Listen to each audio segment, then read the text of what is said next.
தன் எல்லா முயற்சிகளையும் கைவிடும்போது, விரக்தியில் மூழ்கும்போது இது நடக்கிறது. தன்னால் தாங்கிக் கொள்ள முடியாது என்று அதில் சிக்கியவர் அடிக்கடி உணர்கிறார். அவர் இருதயம் கலங்குகிறது. இருள் அவரை சூழ்ந்துள்ளது. எதிர்பார்ப்பின் சூரியன் மறையும் போது நன்றி குரல் மௌனமாகிறது.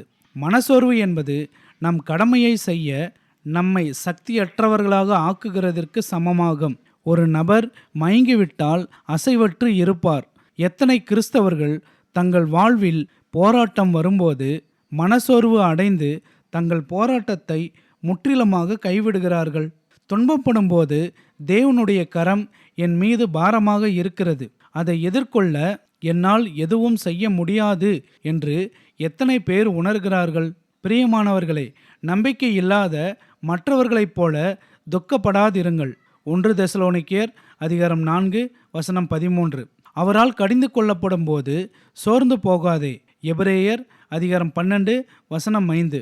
தேவனிடம் அதை எடுத்துச் செல்லுங்கள். அவருடைய கரத்தை அதில் காண முயலுங்கள். உங்கள் துக்கங்களும் கூட உங்கள் நன்மைக்காகவே நடப்பதின் ஒரு பகுதிதான் என்பதை நினைவில் கொள்ளுங்கள்.